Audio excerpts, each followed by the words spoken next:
Hi everyone, welcome to another episode of the Songbird Sade Knits podcast. This is episode 7 and it is part 2 of the Harvest Special.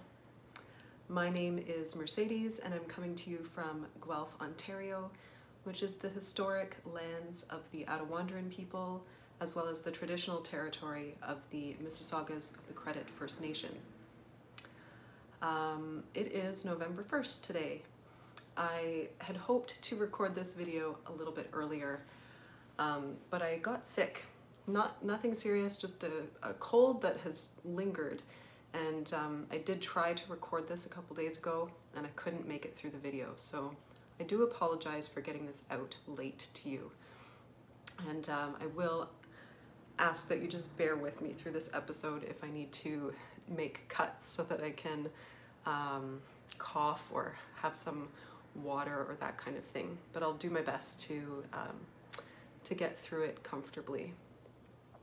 So welcome back to all the viewers who have been joining me in the past, and welcome to many of the newcomers. There have been a lot of people who have recently subscribed, lots of people commenting on my videos, so a very warm welcome to all of you, and thank you so much for joining me here, and thank you for your comments. I really enjoy reading them, and I enjoy responding as well when I can. And yeah, it's also really great to learn about who you are. If you feel so inclined to share maybe what kinds of crafts you like to do, or where in the world you're watching from, it's really interesting to learn those details about you. So thank you so much for participating. And this is a podcast mostly about knitting. Sometimes I do share other crafts. I also do needle felting, crochet, punch needle. I sew, but it's mostly out of necessity for me at this point. I do hope to sew more in the future. And various other sort of needlework crafts and wool-based crafts. But mostly my main hobby and love and interest is knitting, so that's what I share with you for the most part. So for this episode, I would like to share with you some of the things that I showed you briefly in the last episode, some works in progress that are now finished. I do have a new cast on to show you, and also something that really hasn't worked out very well, so I'll share that with you as well.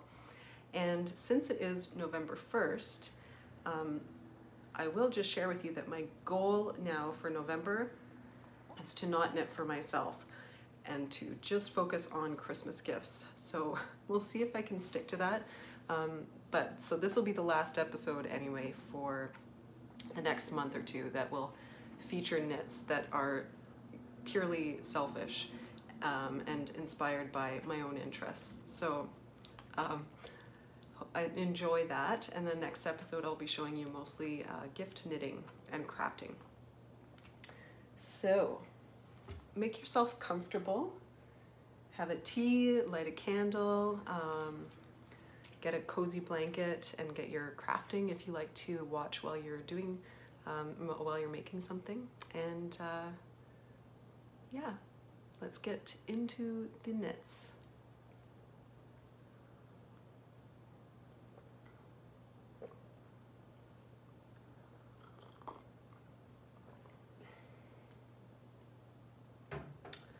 So I'll just share with you details about what I'm wearing today. I think I knit this maybe 3 or 4 years ago, quite a while ago. And this is a Jennifer Steingass Yoked pattern. I can't remember what it's called now. It's gonna come to me. It's called Vintersol. That's the name of the pattern. And as you can see, it's a really stunning yoke pattern using one of her sort of tree or leaf motifs, which I really, really love. I really gravitate towards those designs of hers. And I knit this in Lettlopi. Lettlopi. I think this colorway is called Celery, and then this is just a solid black, and this lighter colorway here is called Straw. I'll just show you a little close up so you can kind of see what the colors look like together.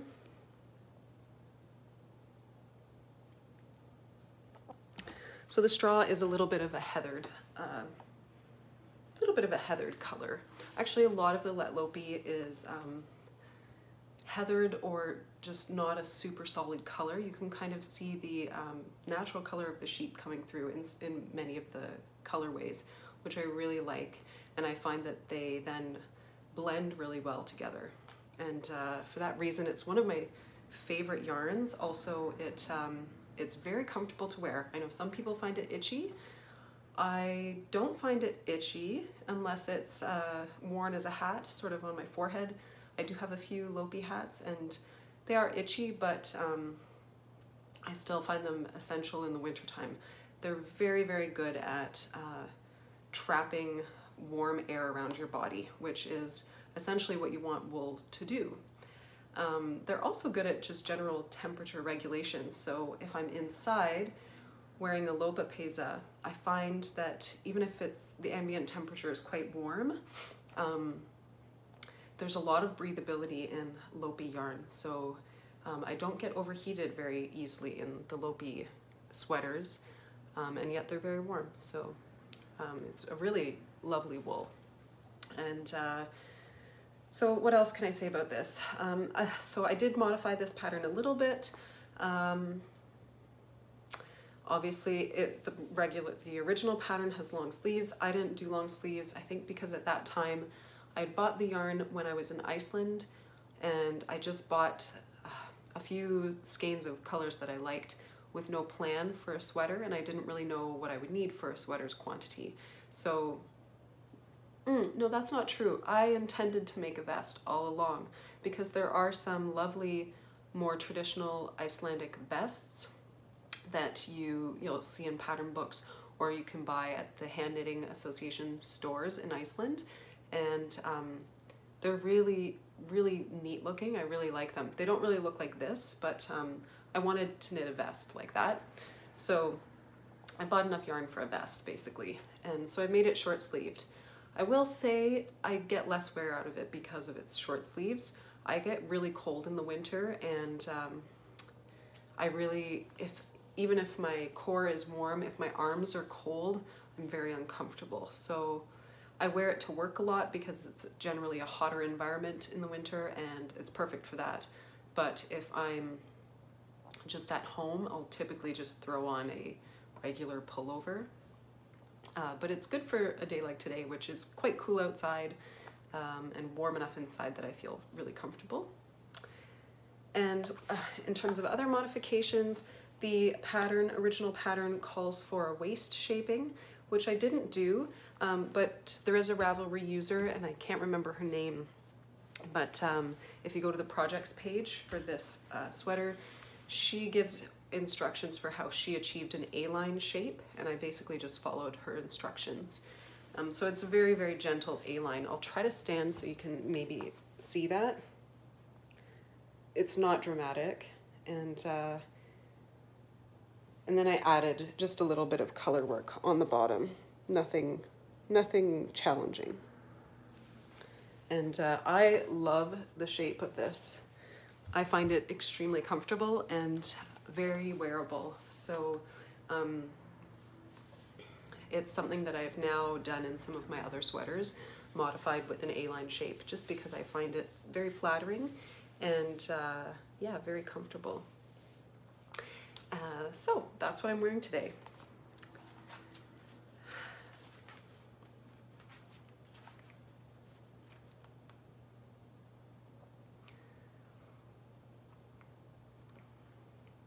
Okay, so I think before I get into what I've been working on, I just wanted to highlight some questions and comments that I've received lately and share those with everyone. So as I mentioned, I've had quite a few viewers say hi and say where they're watching from. So that's really cool. I love reading that. Just for your own information, some places include Ohio, Vancouver Island. I had a viewer in Guelph, which is where I live, Windsor, and someone in the UK. So, and I also have noticed that I've had some viewers watching in Portuguese using the translation function or the closed captioning function in Portuguese. So I don't know where they're watching from, but that's really, really awesome. So thank you all for just saying hi and mentioning where you're watching from. And I've also had people comment with saying what they like to do for crafting in addition to knitting. So lots of people said they like to spin. A few people said they do wet felting, which is really cool. I've never tried that. I've only done needle felting, but I would like to try wet felting. I'll admit though, I'm a little intimidated by it, but I think it's a really lovely craft. Lots of people, of course, sew as well, which I really admire. I think that that's a craft that takes, well, quite a lot of different skills that you might apply in the making of one object. So you have to be quite knowledgeable or have a lot of patience to fill in your knowledge gaps if you're sewing. I know you can start as a beginner and do things that are simple and sort of work up to that, but even just, you know, threading a sewing machine. I have a sewing machine and I've done that a few times, but really every time I go to sew, I have to watch a video all over again to learn how to thread the machine. So there's a lot that goes into sewing. So that's really cool. Oh, and I had someone mention that they like to make jewelry and also make candles, which is really awesome. So yeah, thanks for sharing, all of you, what you like to do and what you like to make. And then in terms of questions, I've had lots of questions about sort of how to knit certain things, and which I like answering if I can, of course. And someone asked me what I do for work. I have mentioned this before in a previous episode. I work as a floral designer in a local shop. And I've done that for about 2.5 years. It's something that I trained for. I've had lots of different jobs. I've worked a lot in various restaurants. I worked in carpentry for a while. I've worked lots of other different jobs as well. And I just had decided at some point that I wanted to, I really like working with my hands, of course, and I decided that I wanted to do something creative and different than what I'd already been doing. So I took a training course in floral design, and now I work in floral design. So that's what I do. And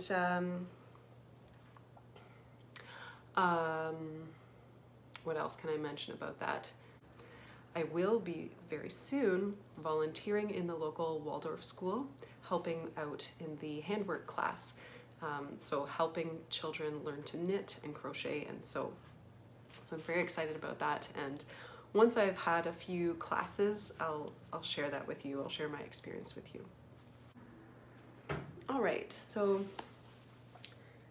I will show you now what things I've finished since the last video. So the first thing that I finished that you would have seen in progress in the last video is another Jennifer Steingass design, and again I knit it in Lettlopi. Neither one of these designs use Lettlopi in the original pattern, but I didn't have much trouble swapping in my yarn. I didn't do a gauge swatch, of course. I just picked a size that seemed appropriate and picked the needle size that was that seemed appropriate as well, and went with it, and they both turned out fine. So I find Lettlopi very versatile because it's so airy. You can knit it at a tighter gauge and it makes a really nice fabric. So this is the arboreal design by Jennifer Steingass that I finished.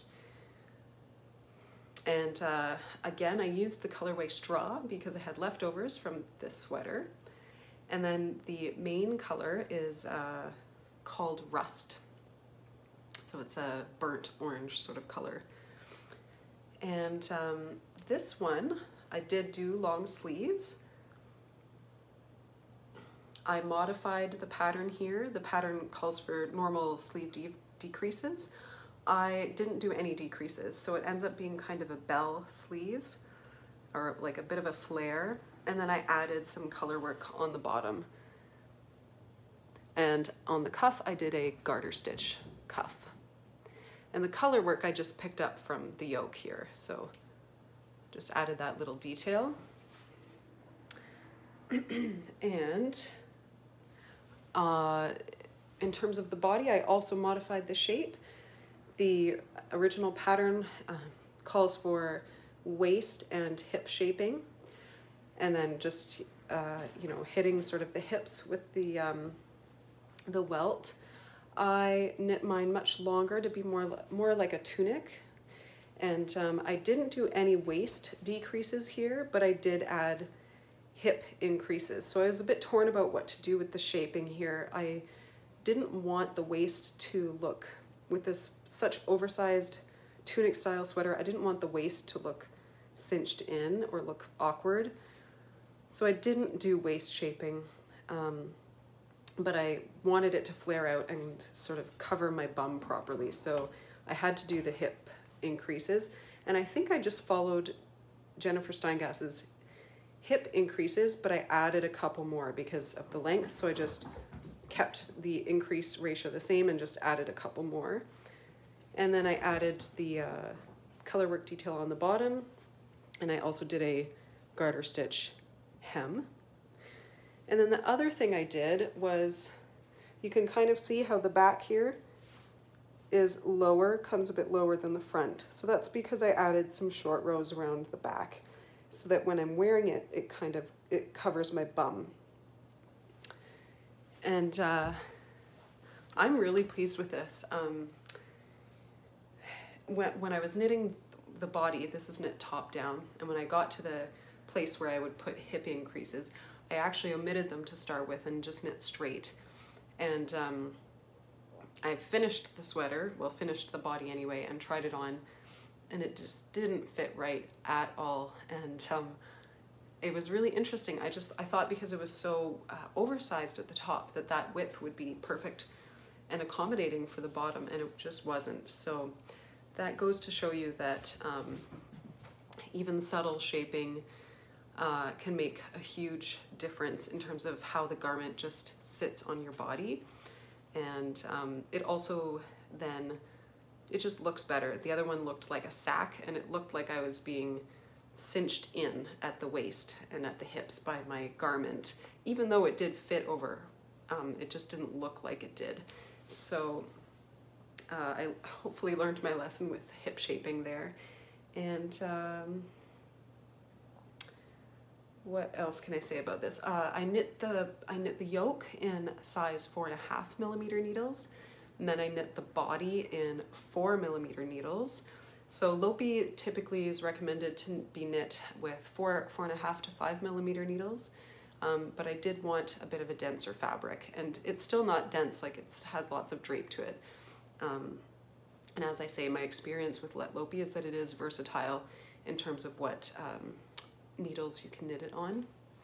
And then the hem, I think I knit, where I did the garter stitch edges, I think I knit that in 3.75mm, maybe 3.5mm, just something smaller to make sure that the garter stitch didn't flare out too much, as it has a tendency to do that. So that's my sweater. I'll insert a little video here of me wearing it so you can see how it fits.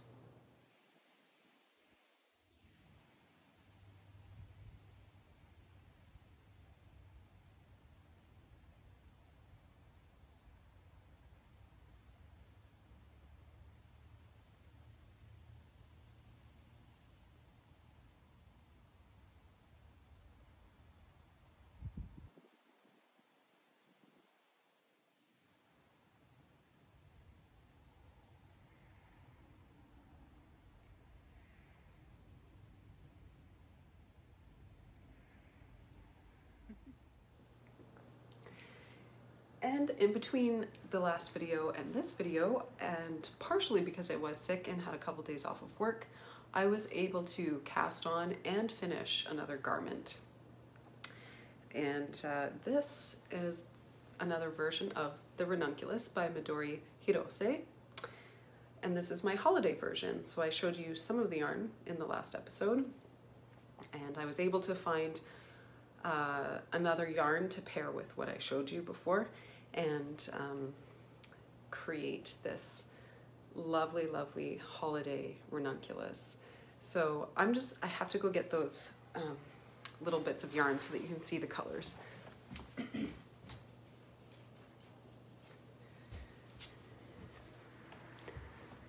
Okay, so these are the yarns that I used. This one here, I showed you in last episode. This is from Wellington Fibers, which is a local mill close to me. It's 80% mohair and 20% wool in their colorway Rust, which is really kind of a pinky raspberry red. It is red, it's not pink, but it has a bit of a raspberry sort of hue to it. And then this here is BC Garn. I think it's Shetland. It's not Shetland yarn from Shetland sheep, but they call it Shetland, and it's a Danish wool company. And this colorway, I don't know the name of the colorway, but it's sort of a heathered dark burgundy. So I paired these together. This is a fingering, and this is a lace weight. And I created this kind of marled fabric with a bit of a halo from the mohair. Now the mohair, this yarn is, because it's with wool, I think, it's not as fuzzy as a mohair silk. And I think that's because the mohair and the wool kind of get fused together in the spinning process. But I do think over time the mohair will express itself a little bit more, so I'm fine with that. And it does mean that it'll be a stronger yarn as well. So that's my holiday ranunculus. I did the narrow neck cast on, so that's the tubular cast on using a provisional crochet chain cast on.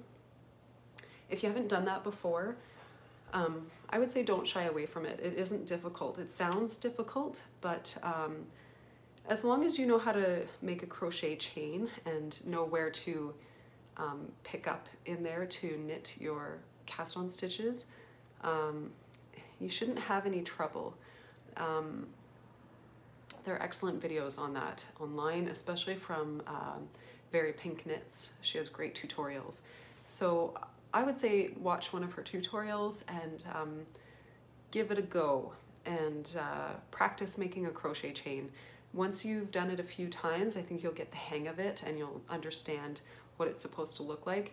And then from there, it's just knitting. So it's not too difficult once you familiarize yourself with the steps. And another thing I'll say is, if you've never done this before, as you knit, after you've done the cast on, it might seem to you that the neckline is going to be way too tight, but you'll just knit basically the collar and then you undo that crochet chain.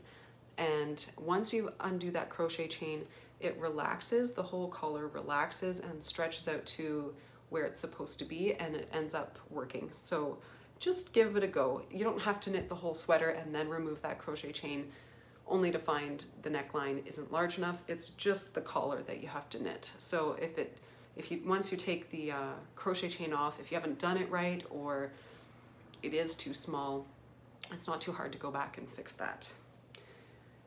And then I followed the instructions for the body as written. So the length I followed. I didn't do twisted rib. I didn't want this fabric to skew. Sometimes twisted rib can skew the fabric a little bit, so I didn't do twisted rib.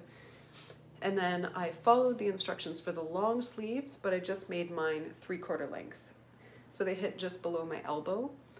And then to accommodate the extra width on the arm, because instead of hitting the wrist, it's hitting higher up on the arm where there's more width, I did not decrease in needle size to do the cast off, and that seemed to work just fine. And then instead of a 5-stitch I-cord bind off, I did a 3-stitch I-cord bind off, just so that it wasn't so chunky looking. And as always, now I knit the ranunculus on 7mm needles. The pattern calls for 6mm, but that for me creates a garment that is too small and not very oversized. So I have to go up a full millimeter to get more of what the size is supposed to be like. So that's my holiday ranunculus.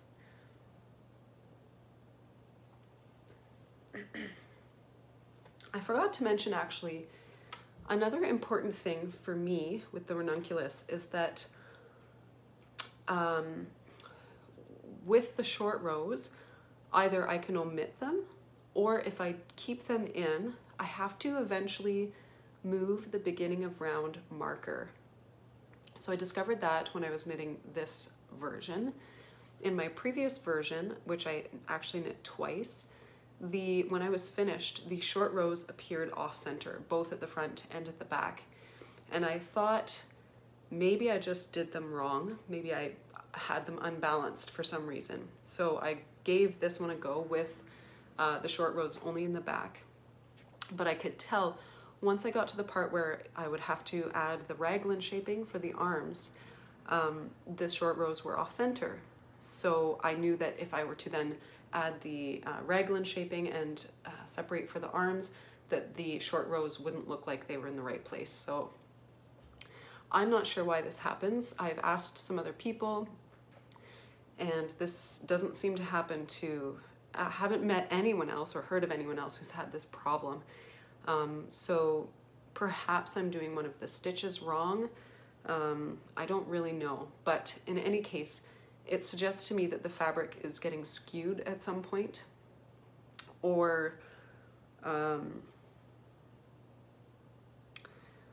really that's all I can think of actually. So what I did was I just lined up the center of the short rows with where the beginning of round was. It looked like it was off by about 6 or 5 stitches. So I just moved the beginning of round marker backwards 5 stitches, and that totally fixed the problem and didn't create any other problems for me. So I'm really pleased with that, and if I make another ranunculus, I'll just do that again to accommodate that issue. All right, well, on to works in progress. You'll recall if you've been watching some of my previous episodes that I've been working on the Woodford's cardigan by Elizabeth Doherty for some time now. It's a long cardigan knit in fingering weight, so it does take some time. I've also sort of set it aside and knit other things in between, so it's sort of sat there for a while. I've really enjoyed working on it, but it isn't done yet. And I'm sad to say that I actually have to unravel the entire thing and start again with a different yarn. So I'm just going to show you what I have so far. I cast off the bottom, so it doesn't have sleeves yet, but this is the front. And then the back.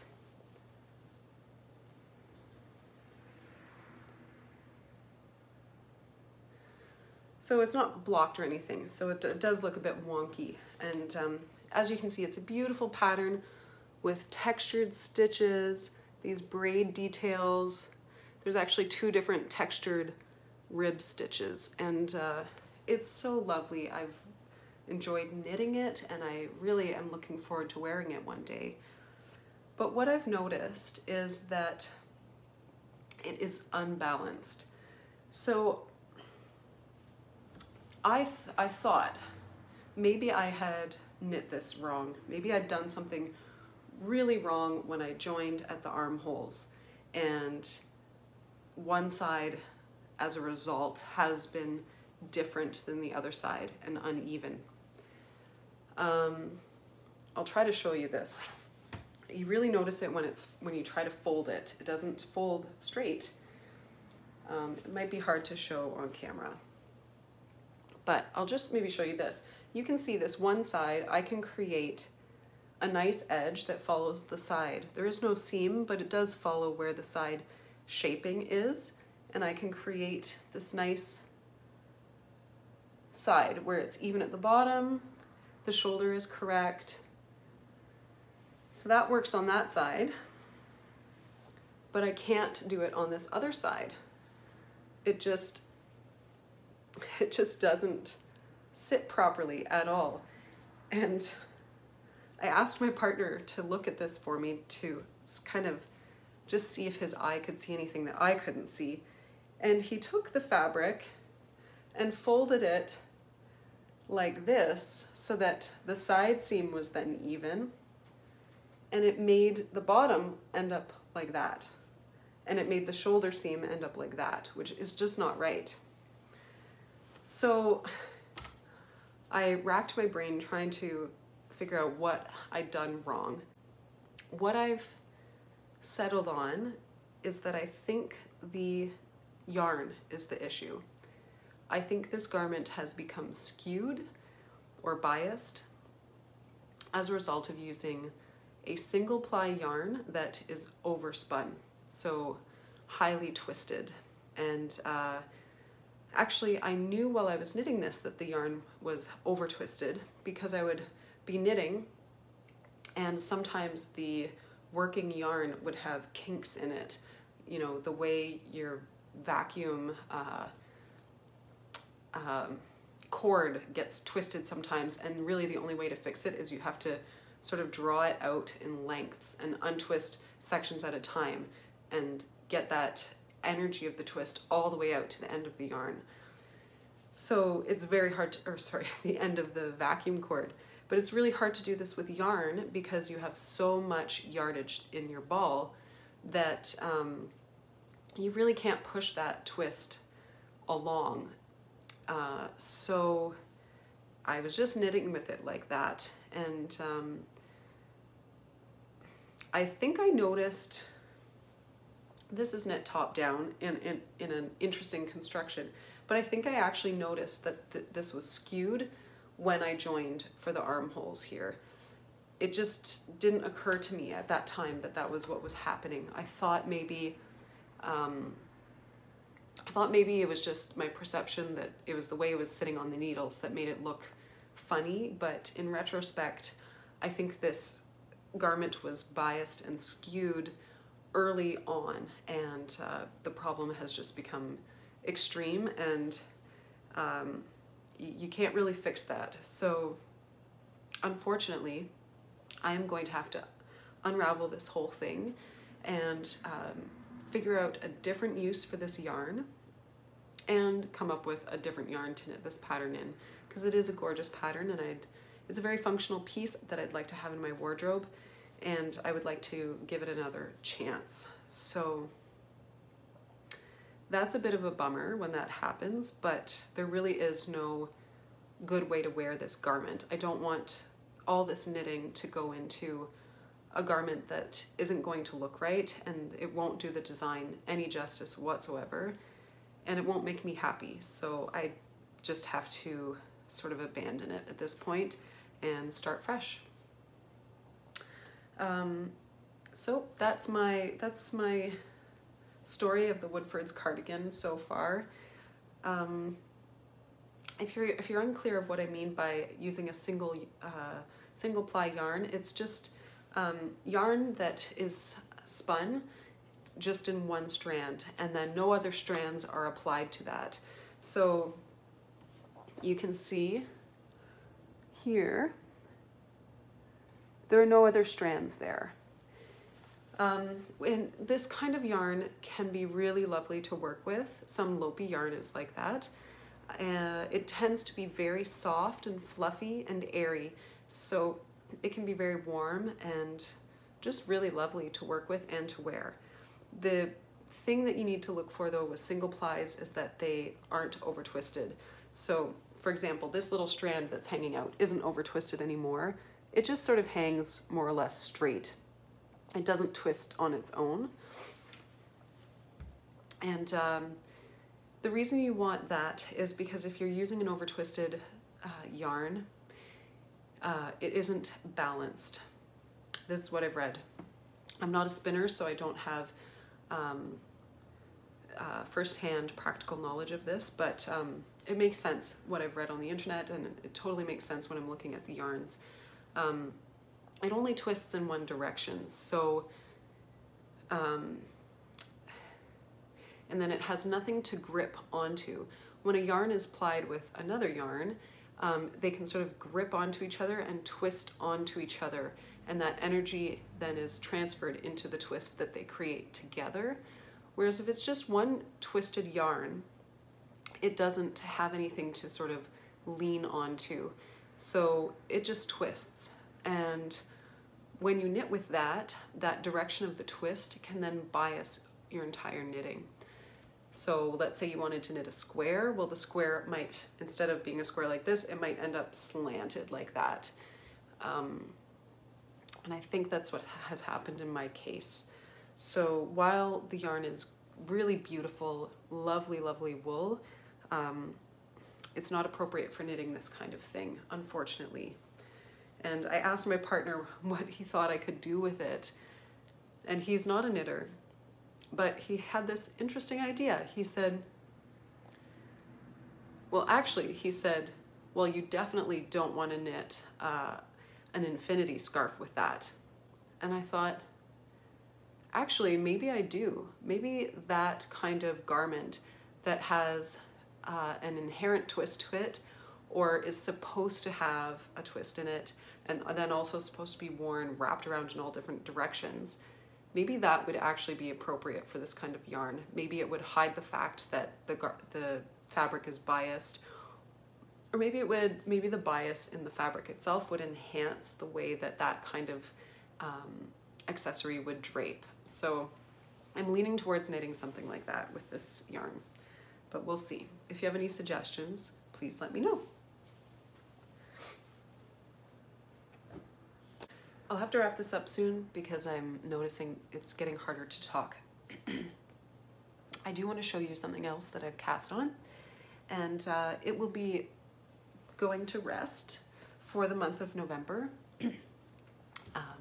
But I really look forward to picking it up again. So I showed you these yarns in the last episode and mentioned what I was going to knit with them, and I couldn't wait to get to cast on after that. So I started the Muckle Row pattern by Marie Wallen, and I finished the colorwork portion on the lower body, and I'm now on to the body, and I'm fairly close to where the separation for the arms will come in, or rather where I will cast on stitches for the arms. So there's the color work. Just a beautiful traditional Fair Isle. Really, really peaceful to knit, easy to remember, and just so lovely. I have enjoyed knitting this color work so much, and I'm looking forward to the sleeve portion where the color work is picked up again. So you can see, so what I've knit this in, the gray is Rauma Fino in their medium gray color. It is dyed. It's just a lightish medium gray. And then the white or cream portion I knit in Topsy Farms single ply natural, which so far doesn't look like it's skewing at all. And I looked at that and compared it to the other yarn that I used for the Woodfords, which was from Custom Woolen Mills, and the Topsy yarn has no kinks or over twists in it at all, so it's working well for this, thankfully. And I'm holding that together with a strand of the mohair silk from Knitting for Olive, and that's in the color work Cream, which is actually more of a cold clay color, strangely. But yeah, it's creating a dense, very soft, very, very lovely fabric. And I am really enjoying working on this, so I can't wait to get back to that after Christmas knitting. And finally, I have been purchasing yarn. In a few episodes back, I said that I was going to set a goal of not buying yarn for the rest of the year. That goal didn't last very long at all.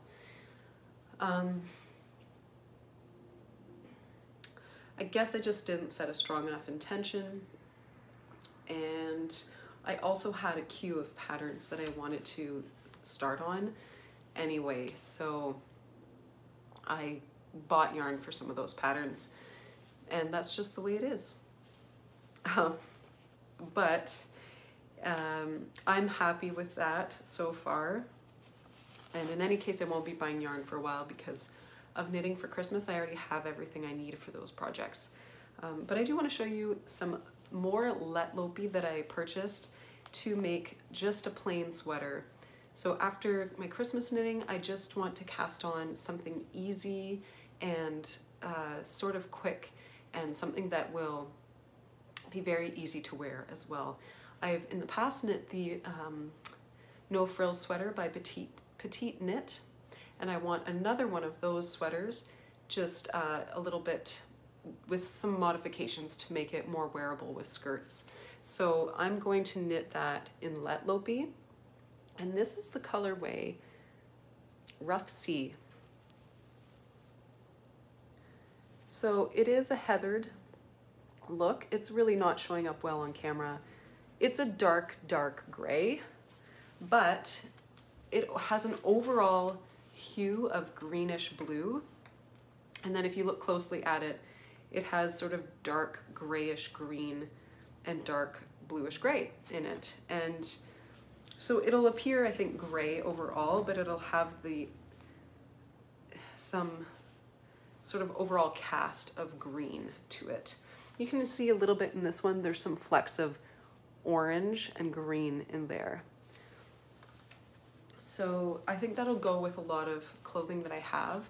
It'll sort of be like a black sweater, but not black. It'll tie in a lot of colors that I wear. So that's what I'm going to knit on as soon as I can.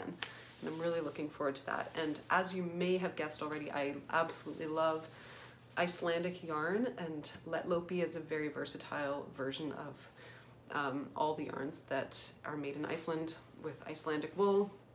And I love using Lettlopi, so I'm looking forward to knitting that sweater that I can wear every day.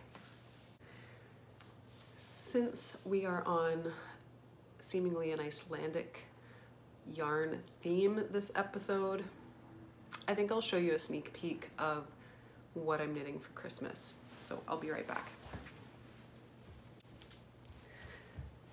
So far I've knit for my family lopapezas. I've knit one for my partner and one for my sister, and I've decided that my brother-in-law also needs a lopapeza, so that when we're all together, which we are as often as we can be, we can all wear our sweaters together.